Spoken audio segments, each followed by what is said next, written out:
Hello everyone. Raj civil service online YouTube channel पर आपका स्वागत है। आज हम पढ़ेंगे 17 सितंबर 2023 का करेंगे। हाल ही में 15वें ब्रिक्स शिखर सम्मेलन के दौरान भारतीय प्रधानमंत्री नरेंद्र मोदी जी के द्वारा किस देश के राष्ट्रपति को भारत की प्रसिद्ध गोंड पेंटिंग प्रोवाइड की गई? तो इसका सही जवाब होगा ब्राज़ील। आगे देखें। बैठ दिया।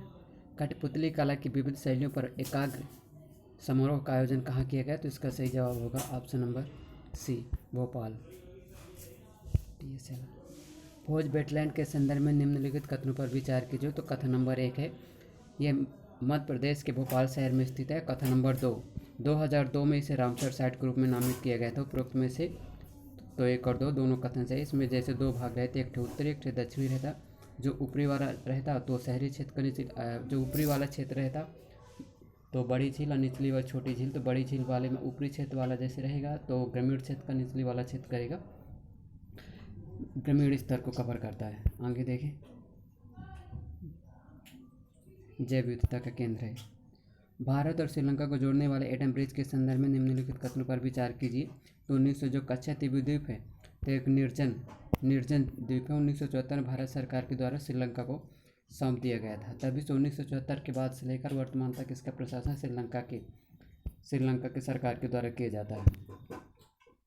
लाल अग्नि चींटियों के संबंध में निम्नलिखित कथनों पर विचार कीजिए। कथन नंबर 1, इसका वैज्ञानिक नाम सोलोनोप्सिस इनविक्टा है। कथन नंबर 2, यह दक्षिण अफ्रीका की एक प्रमुख प्रजाति है। तो उपरोक्त में से कौन से कथन केवल एक सही है, क्योंकि यह दक्षिण अमेरिका की प्रमुख प्रजाति में से एक है।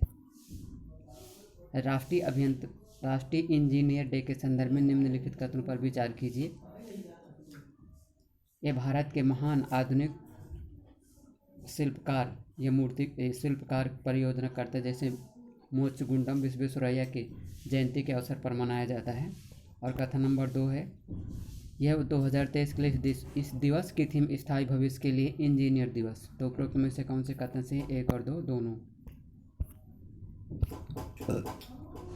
धारा 144 के संदर्भ में निम्नलिखित कथनों पर विचार कीजिए। कथन नंबर 1, यह कानून एक विशिष्ट क्षेत्र में कम से कम 6 लोगों के एकत्र होने पर लागू होता है। कथन नंबर 2, इस कानून में इंटरनेट जैसी पहुंच सुविधा को बंद कर दिया जाता है। उपरोक्त में से कौन से कथन से? तो इसका सही जवाब होगा ऑप्शन नंबर 2, केवल दूसरा कथन से।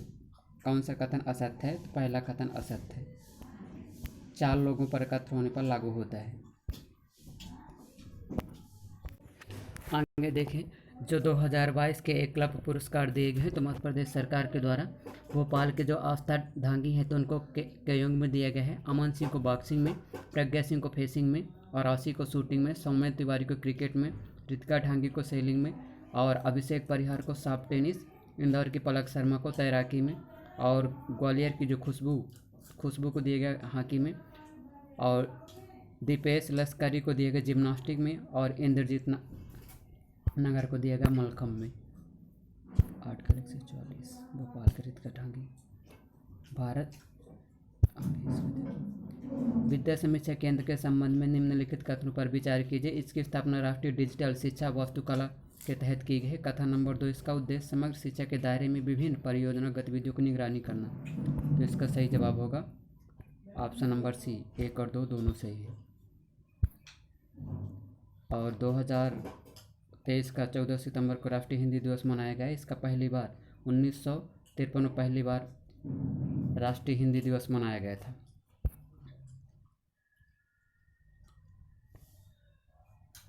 सत्रह सितंबर को 13 सितंबर 1948 को भारतीय सेना के द्वारा ऑपरेशन पोलो चलाकर हैदराबाद को भारतीय संघ में विलय की थी। और उस समय के जो तत्कालीन वहाँ के नवाब थे उनका नाम था उस्मान अली शाह। 17 सितंबर को इस विराम होने के साथ। डिजिटल मार्केट एक्ट किससे संबंधित है? इसका सही जवाब होगा यूरोपियन संघ से। स्किल इंडिया डिजिटल प्लेटफॉर्म किस मंत्रालय के द्वारा शुभारंभ की गई पहले? तो इसका सही जवाब होगा ऑप्शन नंबर बी, कौशल विकास और उद्यमिता मंत्रालय। इस मंत्रालय की स्थापना 2015 में की गई थी। सेंट्रल बैंक डिजिटल करेंसी के संदर्भ में निम्नलिखित कथनों पर विचार कीजिए। कथन नंबर 1, इसे केंद्रीय बैंक के द्वारा जारी और समर्थित वैध मुद्रा होती है। और कथन नंबर 2, इसे यह फिएट मुद्रा के समान होती है। तो उपरोक्त में से कौन से सही होगा? 1 और 2 दोनों सही।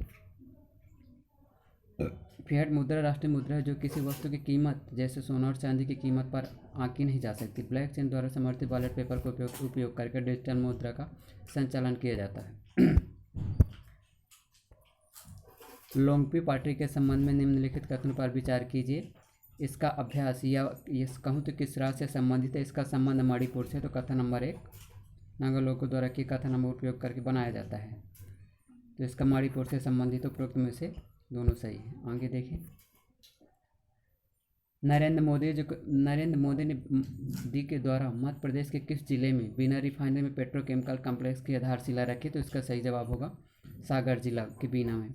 और जो 1994 से मध्य प्रदेश के सरकार के द्वारा पीवी नरसिम्हा राव के समझौता करते लेकिन लागू नहीं होता। 2006 से भारत और ओमान के समझौते के तहत यहाँ जो पेट्रोकेमिकल्स के जो बीना रिफाइनरी काम कर रही है, और वर्तमान में जो BPCL है तो पेट्रोकेमिकल वहाँ के बीना रिफाइनरी को संचालित करने वाली है।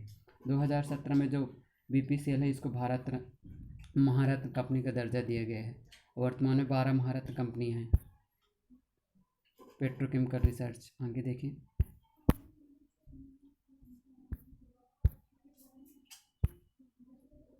मध्य प्रदेश के मुख्यमंत्री श्री शिवराज सिंह चौहान के द्वारा किस संस्थान में मूल्यांकन प्रभाव आकलन का वर्चुअल शुभारंभ किया? तो इसका सही जवाब होगा ऑप्शन नंबर अटल बिहारी वाजपेयी सुशासन अथॉरिटी है। तो इसकी स्थापना 2007 में की गई थी। भोपाल में इसका मुख्यालय है। जो MNIT भोपाल है इसकी स्थापना 1960 में की गई थी। MP में एकमात्र NIT संस्थान है। सिलेंडर रिफाइनरी का टीकमगढ़ जिले से चालू की गई है। टीकमगढ़ जिले के अंतर्गत शिवराज सिंह चौहान के द्वारा 268 करोड़ की लागत से एक नवीन मेडिकल कॉलेज का भूमि पूजन किया गया है।